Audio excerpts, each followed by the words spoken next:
त्रिपुरा में निकाय चुनाव में हिंसा का आरोप लगाते हुए टीएमसी ने हंगामा शुरू कर दिया। वहां अगरतला समेत 13 निकायों में मतदान हुए।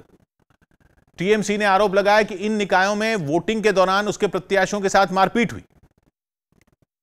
जिसका विरोध करने के लिए वो अगरतला में पुलिस स्टेशन के बाहर धरना देने बैठ गए। टीएमसी का प्रतिनिधिमंडल पहुंचा है जो यहाँ बिल्कुल गेट पर बैठ गया है। विरोध प्रदर्शन की तस्वीरें देखिए। टीएमसी के लोग बहुत देर तक वहां बैठे रहे। पहले तो पुलिस ने उन्हें समझाया और जब उन्होंने उनकी नहीं सुनी तो उन्हें जबरदस्ती उठाकर बस में बैठा दिया गया। इससे पहले धरने पर बैठे टीएमसी नेता चुनाव में हिंसा का आरोप लगाते हुए गुस्से में नजर आए। और हमारा कैंडिडेट को इतना हमारा वो हॉस्पिटलाइज्ड है कि बहुत सारे कैंडिडेट मार खाया।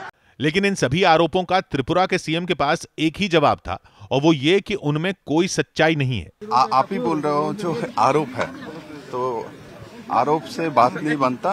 एक तरफ मतदान हुआ तो दूसरी तरफ हिंसा का आरोप लगाते हुए टीएमसी ने सुप्रीम कोर्ट का दरवाजा खटखटा दिया और आरोप लगाया कि त्रिपुरा के निकाय चुनाव में बीजेपी और पुलिस हिंसा करवा रही।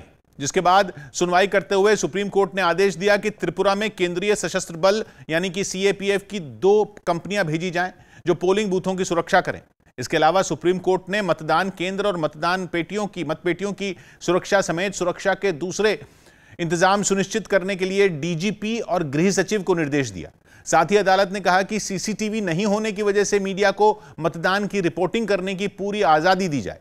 इस मामले पर अगली सुनवाई अगले हफ्ते होगी, लेकिन अदालत ने दो टूक कहा कि इमरजेंसी आने पर याचिकाकर्ता कोर्ट आ सकते हैं। सौभाग्य की बात यह कि त्रिपुरा में नगर निगमों के चुनाव नतीजों को 2023 के विधानसभा चुनावों का ट्रेलर माना जा रहा है, जहां 2015 में 90% से ज्यादा सीटें लेफ्ट फ्रंट ने जीती थी, जबकि इस बार वहां टक्कर बीजेपी और टीएमसी के बीच दिख रही है, जिसमें सत्ताधारी बीजेपी का पलड़ा भारी रहने का अनुमान है, क्योंकि 100 से ज्यादा सीटों पर बीजेपी के उम्मीदवार निर्विरोध चुने जा चुके हैं। तो वहीं टीएमसी ने बीजेपी पर हिंसा और धांधली के आरोप लगाए, जबकि वहां वोटिंग से पहले अर्धसैनिक बल की 2 कंपनियां अलग से तैनात की गई थी।